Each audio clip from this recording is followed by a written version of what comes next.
Hey, it's Mad Chen here. We'll be going through the new Procreate Dreams. There's a lot of awesome features with the new software, so stick around and we'll go through them in just a few moments.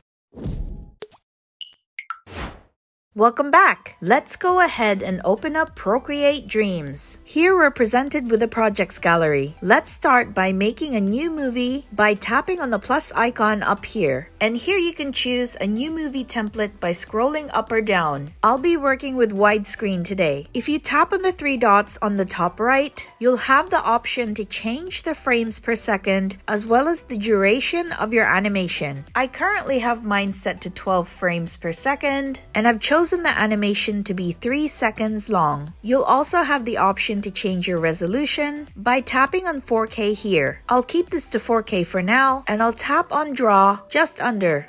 Here we're presented with a stage and a frame at the top, as well as a timeline with our first track down here. Procreate Dreams has a number of brushes that you can choose from. I'll be using the Procreate pencil for our demonstration today, and I'll select red from color palettes.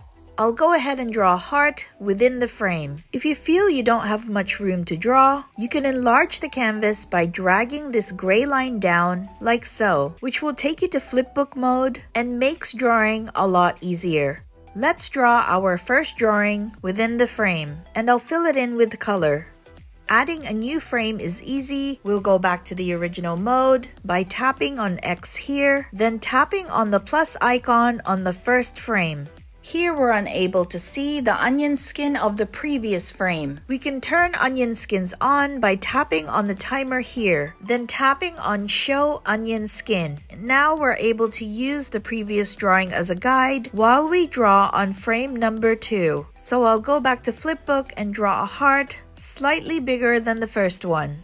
We also have the option of adding new frames within Flipbook by tapping on the plus icon here. Then I'll go ahead and draw the third frame. Let's go back to the original mode and press play. Now let's say I want to move the heart to the center of the frame. We can achieve this by tapping on the rectangle here and slide across all the drawings to select all the frames. Selecting all of the frames in this way can only be done with the Apple Pencil. Then I'll long press on any of the frames for a menu to show, and we'll simply select Group to make all of the frames as one. To move this group, we'll have to deselect the rectangle, then tap outside of the group, then tap back onto the group for a border to show up around our drawing. We can then move our drawing into place. To ungroup frames, long press on the group for a menu to show up, and select Ungroup from the list.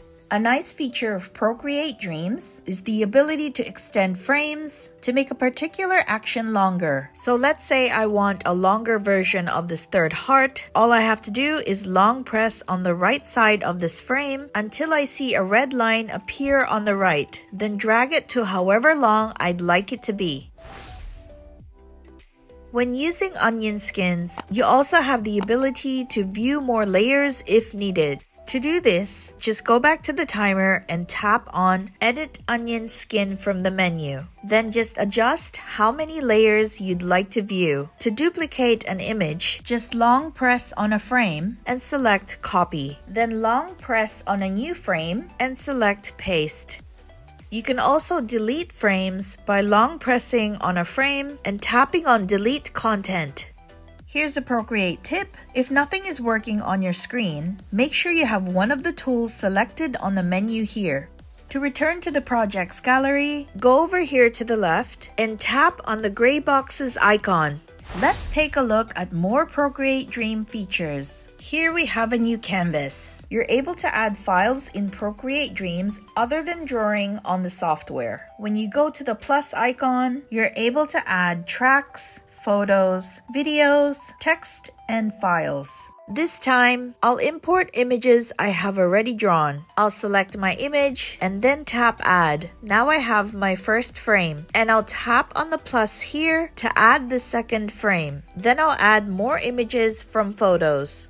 If you'd like to have a better view of images on the timeline, you can use 3 fingers to slide up and down to make the images taller or shorter. You can also slide left and right to squeeze together or stretch the timeline. Moving along the timeline can simply be done by sliding with 1 finger.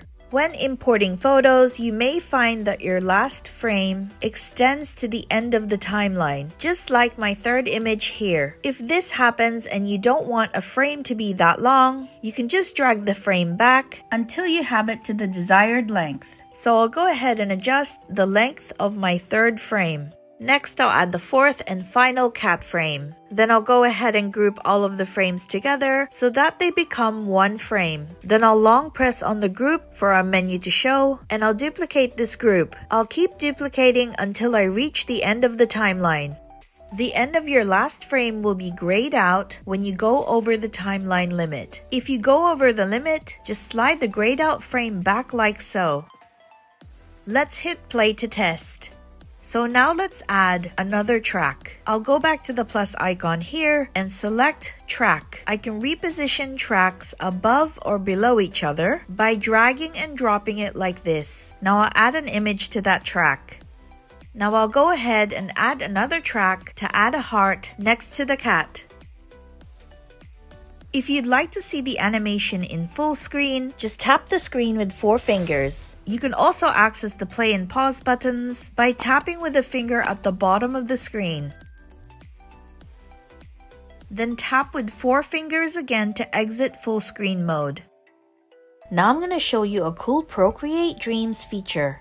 So first I'll bring the movie icon to the start of the timeline. Then I'll tap on the circle button here, which will bring us into performance mode. Performance mode helps us make additional movements with our drawings. Let's do an example. I'll tap and hold on the heart and drag it to how I'd like it to move. Performance mode tracks the movement of my finger. When I'm happy, I'll just let go and hit play. Let's look at some other useful features. Procreate Dreams gives us the ability to warp images, which is useful for any special effects that you'd like to add to your animations. To access warp, choose an image and tap on the movie icon. To bring up the action menu, select move, then tap on warp. Then you can use the nodes to warp your image. You can also blur your image by tapping on the movie icon, then selecting filter, then tapping on Gaussian blur, and increasing the percentage of blur needed. Exporting images is also quite easy. Just tap on the name of the animation here, go to share, then tap on video up here. Next, let's look at setting keyframes. Here we have 2 frames for this unicorn. To use keyframes, we have to group all of the unicorn frames together. Then I'll drag the movie icon to the start of that track and tap on it. Then I'll tap on move, then move and scale. And using the nodes, I'll make the unicorn smaller in size. Next, I'll take the movie icon to the end of the track. Again, I'll tap on move, then move and scale. And using the nodes, I'll make the unicorn larger in size. So this is the result when we hit play. Here's another example of how I used keyframes. I just had the unicorn move from left to right. You can pretty much move and resize your animation to however you'd like.